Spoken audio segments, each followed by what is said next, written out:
Assalamualaikum guys, jumpa lagi dengan channel Dua Undercover. Bismillah, Assalamualaikum guys, jumpa lagi dengan channel Dua Undercover. Kita kajian lagi dengan tema Hatiku di Palestina oleh Al-Ustaz Amir Nurbait. Kita simak guys. Wa may yudlil fala hadiya lah. Wa asyhadu an la ilaha illallah wahdahu la syarika lah. Wa asyhadu anna Muhammadan abduhu wa rasuluh. Ya ayyuhalladzina amanu taqullaha haqqa tuqatih wa la tamutunna illa wa antum muslimun. Ya ayyuhan nasu taqu rabbakumul ladzi khalaqakum min nafsin wahidah wa khalaqa minha zawjaha wa batha minhuma rijalan katsiran wa nisaa'a wattaqullaha alladzi tasaaluna bihi wal arham innallaha kana 'alaikum raqiba. Ya ayyuhalladzina amanu taqullaha wa qulu qawlan sadida yuslih lakum a'malakum wa yaghfir lakum dhunubakum wa man yuti'illaha wa rasulahu faqad faza fawzan 'azima. Amma ba'du, fa inna asdaqal hadithi kitabullah wa khairal huda huda nabiyyina Muhammadin sallallahu alaihi wasallam wa syarral umuri muhdatsatuha fa inna kulla muhdatsatin fid dini bid'ah. Wa usalli wa usallim ala nabiyyina Muhammadin wa ala alihi wa sahbihi ajma'in. Hadirin jamaah Jumat dimulakan Allah Subhanahu wa taala. Syukur alhamdulillah layak kita haturkan kehadirat Allah atas kemudahan yang Allah berikan kepada kita untuk melaksanakan salat Jumat di siang hari ini. Bisa jadi saudara kita yang saat ini berada di Palestina, mereka kesulitan untuk melaksanakannya karena mereka dalam kondisi sedang berperang atau dalam kondisi mendapatkan tekanan dari orang-orang kafir. Kita diberi nikmat oleh Allah berupa nikmat aman dan hidup di lingkungan yang nyaman, sehingga kita bisa beraktivitas dengan sangat nyaman tanpa gangguan dan tanpa kondisi ketakutan. Jamaah dimulakan Allah Subhanahu wa taala. Bagian dari konsekuensi iman yang dimiliki oleh seorang mukmin, dia harus mencintai dan membenci karena landasan iman. Sehingga orang yang mukmin maka dia akan mencintai apa saja yang dicintai oleh Allah dan dia membenci apa yang dibenci oleh Allah Subhanahu wa taala. Rasulullah sallallahu alaihi wasallam bersabda dalam hadis riwayat Abu Dawud dan At-Tabrani dari sahabat Abu Umamah Al-Bahili radhiyallahu anhu, Nabi sallallahu alaihi wasallam mengatakan, "Man ahabba lillah wa abghada lillah wa a'ta lillah wa mana'a lillah faqad istakmalal iman." Barang siapa yang mencintai karena Allah, membenci karena Allah, dia memberi karena Allah, dia tidak memberi juga karena Allah, sehingga aktivitas yang dia lakukan didasari karena iman dia kepada Allah, faqad istakmalal iman, berarti dia telah berusaha untuk menyempurnakan imannya. Dan bagian dari konsekuensi iman yang merupakan turunan dari cinta kita kepada Allah adalah mencintai orang-orang yang beriman. Gambaran yang diberikan oleh Nabi sallallahu alaihi wasallam, orang yang beriman antara satu dengan yang lain ibarat satu badan. Dalam hadis dari An-Nu'man bin Bashir radhiyallahu anhuma, Rasulullah sallallahu alaihi wasallam bersabda, "Matsalul mu'minina fi tawaddihim wa tarahumihim wa ta'atufihim matsalul jasad." Perumpamaan antar orang yang beriman dalam kasih sayang mereka, dalam sikap empati mereka, itu seperti satu badan. Idza ishtaka minhu udhun tada'a lahu sairul jasadi bis-sahari wal humma. Apabila ada salah satu anggota badan yang merasakan sakit, maka anggota badan yang lain ikut merasakan sakit. Dalam hadis yang lain Nabi sallallahu alaihi wasallam bersabda dari sahabat Abu Musa Al-Asy'ari yang diriwayatkan oleh Bukhari, Rasulullah sallallahu alaihi wasallam mengatakan, "Al-mu'min lil mu'min kal bunyan yashuddu ba'duhum ba'dha." Antara mukmin yang satu dengan mukmin yang lain itu ibarat satu bangunan, antara satu dengan yang lain saling menguatkan. Dari sini jamaah yang dimuliakan Allah, kita mendapatkan sebuah pelajaran. Apabila orang mukmin yang berada di belahan bumi bagian barat, mereka mengalami sakit, maka mukmin di belahan bumi bagian timur seharusnya dia juga turut merasakan sakit itu. Demikian pula mukmin di belahan bumi yang lain, mereka sedang mengalami musibah, maka kita juga turut merasakan sakitnya sebagaimana derita yang mereka alami. Digambarkan oleh Nabi SAW ibarat satu badan, sehingga kita dengan mukmin yang lain seperti jasad yang tidak terpisahkan. Hadirin yang dimuliakan Allah Subhanahu wa taala, ini memberikan konsekuensi. Jika ada mukmin yang saat ini sedang mendapatkan musibah, apapun bentuknya, baik musibah berupa bencana alam maupun musibah berupa tekanan dari orang kafir, sementara dalam hati kita tidak ada respon sedikit pun, tidak ada rasa iba, tidak ada rasa kasihan, bahkan bisa jadi ada sebagian di antara kita yang merasakan kebanggaan, merasakan kebahagiaan. Dia merasa senang ketika orang mukmin mendapatkan musibah. Maka orang semacam ini terindikasi dia memiliki batin munafik. Dan memang seperti itulah karakter orang munafik yang diceritakan oleh Allah Subhanahu wa taala dalam Al-Qur'an.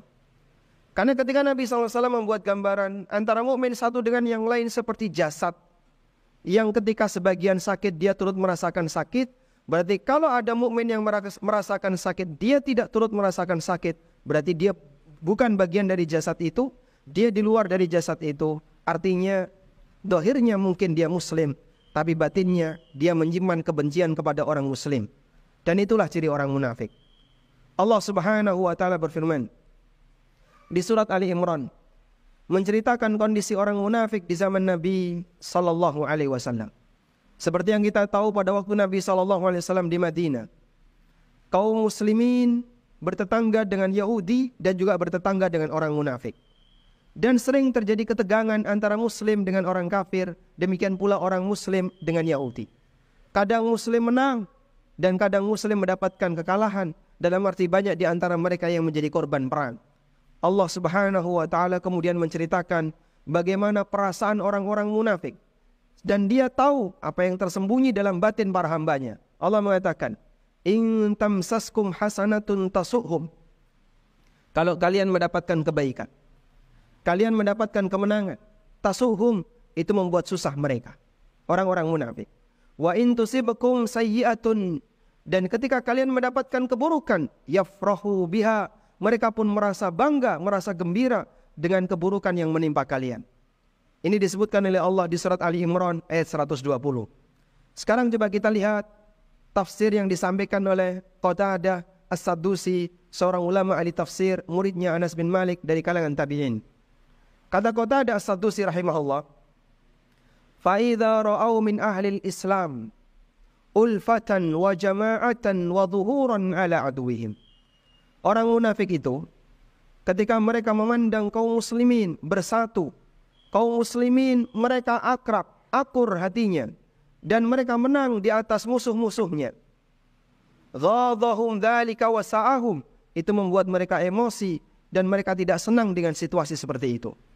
Wa idza ra'au min ahli al-islami furqatan wa ikhtilafan, sebaliknya ketika mereka melihat kaum muslimin berpecah, kaum muslimin berantem, bahkan terkadang mereka mengalami kekalahan, sebagian jadi korban atas perang yang lain, sarrahum dzalika wa ajabu bihi wa btahaju bihi, mereka merasa gembira dan bahagia. Demikianlah karakter orang munafik yang disebutkan oleh Allah Subhanahu wa taala dalam Al-Qur'an. Bahkan orang munafik itu merasa senang ketika Nabi Muhammad sallallahu alaihi wasallam mendapatkan ujian dan bencana.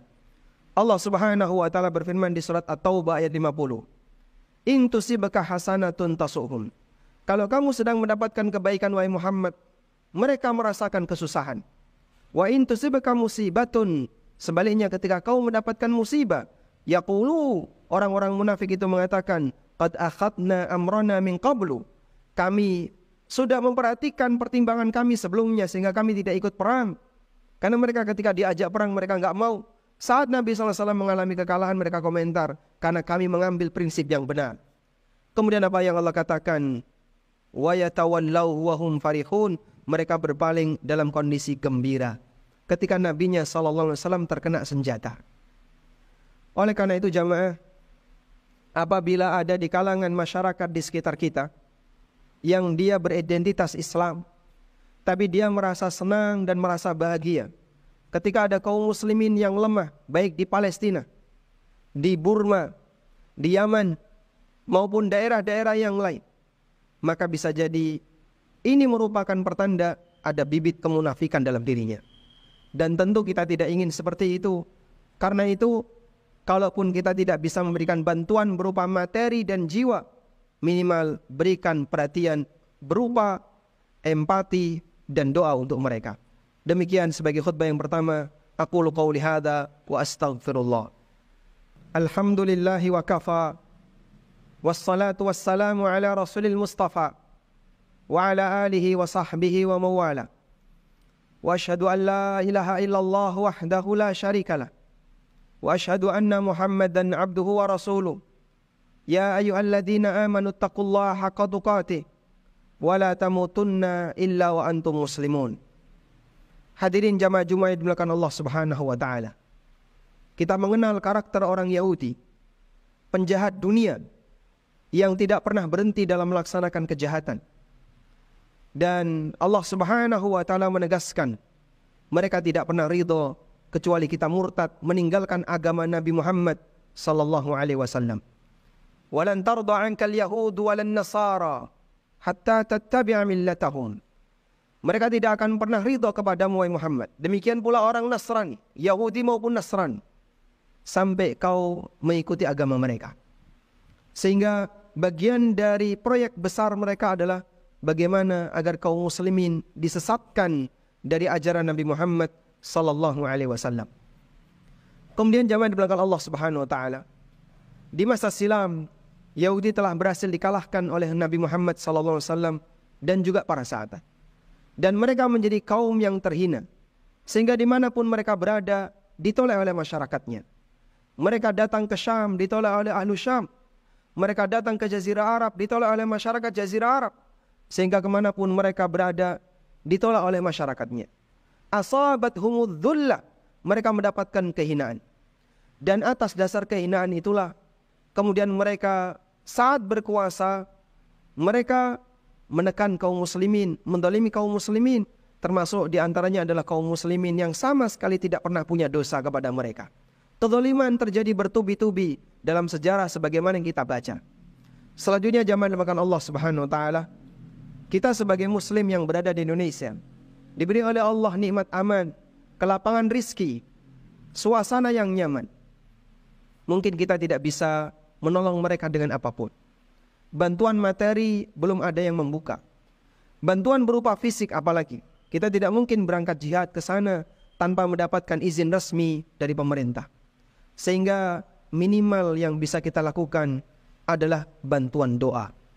Dan pada waktu Nabi SAW berada di Madinah, ada beberapa kaum muslimin di kota Mekah dalam kondisi lemah. Dan mereka tidak bisa melakukan apapun. Rasulullah SAW juga tidak bisa memberikan apapun.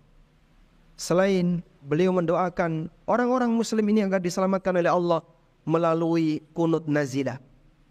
Demikian pula Allah Subhanahu wa taala ngasih peringatan di surat Al-Anfal ayat 72. Wa in istansarukum fid din fa alaikumun nasru. Apabila kalian diminta untuk menolong saudara kalian karena latar belakang agama, maka wajib bagi kalian untuk menolongnya. Kata Al-Hafidz Ibnu Katsir, ala aduwin lahum fansuruhum fa innahu wajibun alaikum nasruhum li'annahum ikhwanukum fid din. Kalian wajib untuk menolong orang-orang muslim dalam rangka melawan musuh mereka.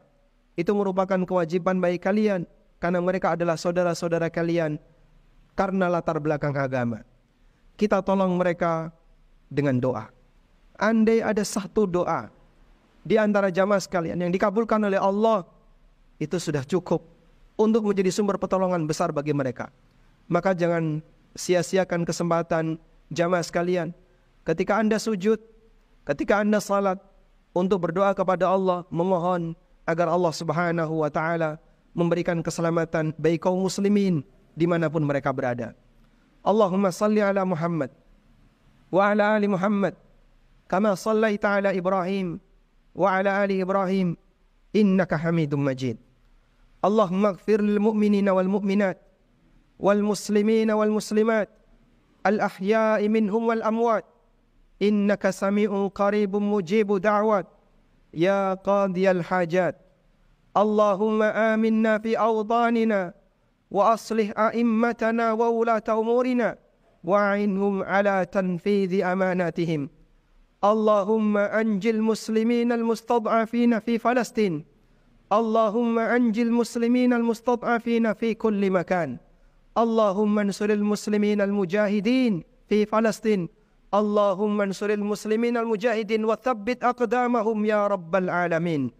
اللهم عليك باليهود. اللهم عليك باليهود. اللهم اشدد وطأك عليهم. اللهم اشدد وطأك عليهم. اللهم قاتل الكفرة الذين يصدون عن سبيلك ويكذبون رسلك ولا يؤمنون بوعدك، وخالف بين كلمتهم وألق في قلوبهم الرعب وألق عليهم رجزك وعذابك إله الحق. ربنا آتنا في الدنيا حسنة وفي الآخرة حسنة وقنا عذاب النار. وصلى الله على نبينا محمد وعلى آله وصحبه وسلم، وآخر دعوانا أن الحمد لله رب العالمين وقوموا إلى صلاتكم. Masya Allah, tabarakallah. Semoga kita semakin mencintai saudara muslim kita dan selalu mendoakan atas kezaliman bangsa Yahud dan Syiah ya, yang sekarang ini lagi gencar-gencarnya